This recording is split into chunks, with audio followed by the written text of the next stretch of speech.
Bonjour. J'ai l'habitude de dire aux gens que nous avons en nous un grand génie. Ce génie se trouve dans notre passé. C'est un ensemble de choses que nous avons l'habitude de bien faire. Et il suffit de continuer à bien faire ces choses-là et puis on avance, on progresse. C'est vrai qu'à un moment donné, l'échelle est plus élevée, les exigences sont plus grandes, les conditions ne sont pas toujours très favorables, mais c'est une chose normale. Quand vous montez en régime, il est normal que vous soyez obligé de monter en régime par rapport à vos capacités, à votre être, à votre envie d'avancer. Et c'est ceux qui savent à chaque fois que pour atteindre de meilleurs caps, ils doivent devenir une meilleure personne qui s'en sortent. Mais néanmoins, il y a une chose que nous devons comprendre. Les formules permettant de réussir se trouvent dans nos victoires passées. Et il n'y a qu'à aller s'inspirer des victoires passées et on se met à réaliser de grandes choses, mais surtout de meilleures choses. Parce que, quoi qu'il en soit, l'expérience faisant, la connaissance faisant, le savoir-faire faisant, l'expertise ayant grandi, ayant progressé entre-temps en nous, nous sommes capables de meilleures choses maintenant. Mais la plupart des gens oublient d'appliquer les formules du passé. Ces choses qui faisaient bien et qui leur marchaient. J'étais avec un cadre d'entreprise et il voulait avoir du coaching. Et je lui ai dit, le coaching réussit quand vous pratiquez ce qu'on appelle l'auto-coaching. C'est-à-dire, vous savez apprendre par vous, vous savez être votre propre maître, mais vous savez être votre propre contre-maître. Vous savez être derrière vous pour vous régenter. Le gendarme qui vous rappelle qu'est-ce que vous devez faire. Parce que vous ne supporterez pas, vous qui êtes un adulte, qu'une autre personne l'exige de vous. Et quand vous avez cette capacité extraordinaire à vous auto-coacher, ça marche plus. Mais pour ce faire, il faut se discipliner pour commencer par lire. J'étais dans son bureau et je pouvais voir qu'il était vraiment sollicité. Et il m'a dit, Monsieur Kako, vous voyez ce que je vis? Je vis ici à 7h30, je pars avant 22h30 et je n'ai pas une seule minute à moi, même pas pour aller déjeuner. Je dis oui, je comprends avec vous, c'est un vrai désastre. Si ce truc vous arrive, croyez-moi, c'est un vrai désastre. Mais au-delà du fait que c'est un désastre, c'est qu'il oublie que quand il était en terminale, lui qui a réussi à avoir le baccalauréat, quand il était en terminale, il allait au cours à 6h30 et il revenait, quand il ne va pas au TD du soir avec ses amis, quand il va au TD du soir avec ses amis du moins, il revenait vers 22h30.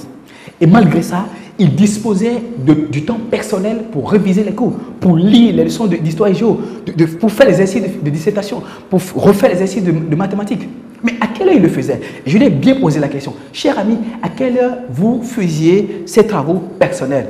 Il m'a dit, eh bien, je le faisais à 4h du matin. J'ai dit, est-ce ça dit que vous étiez occupé de 6h30 jusqu'à 22h, mais c'est seulement quand tout le monde dort que vous réveillez pour pouvoir faire l'exercice. Et c'est ça qui vous a permis de réussir au baccalauréat. Il m'a dit oui. Dites-moi, est-ce que vous êtes devenu une meilleure personne actuellement? Il m'a dit oui. Mais comment se fait-il que vous, qui, quand vous étiez un adolescent, ou peut-être vous aviez à peine 20 ans ou 21 ans, vous réussissez à vous appliquer et à vous réveiller à 4h du matin pour faire les choses qui avaient de l'importance pour vous et qui allaient vous permettre de réussir.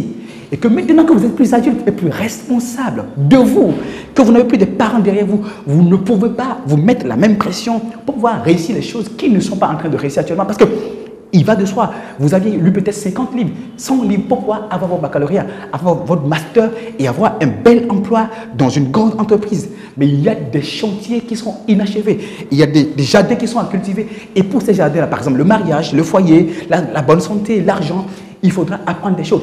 Et je suis d'accord avec vous, vous ne disposerez pas du temps dans la journée pour pouvoir apprendre ces choses-là. Par contre, quand vous étiez en terminale, vous ne disposiez pas non plus de temps dans la journée, mais vous saviez vous appliquer et vous réveiller assez tôt le matin, à 4h du matin, à 2h parfois, pour apprendre. Vous pouvez encore le faire maintenant, mais ça suppose que vous ne perdez pas trop de temps devant le poste télévisé quand vous rentrez le soir. C'est ça en fait le problème. Et quand vous laissez votre temps au poste télévisé, il va de soi qu'il va voler le temps dont vous disposez et vous ne pouvez pas appliquer cette formule sacrée du passé, surtout au moment où vous alliez au baccalauréat, qui faisait que vous saviez veiller. Quand les gens sont en train de regarder les films et les matchs de foot ou n'importe quel type de match, ils regardent des championnats d'athlétisme, vous saviez fuir pour aller dormir parce que vous saviez qu'à 4h, vous devez vous réveiller pour pouvoir étudier.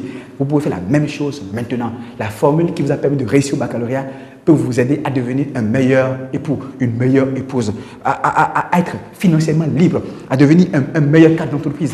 Vous pouvez utiliser cette formule, cette discipline que vous avez réussi à avoir en terminale, mais que vous avez perdu en première année d'université, en deuxième année, en troisième année d'université. Vous pouvez retourner à cette formule magique, cette discipline dont vous avez été capable quand vous étiez plus jeune. Et si vous le faites, il n'y a rien à dire, vous allez réussir. La formule pour réussir, vous l'avez.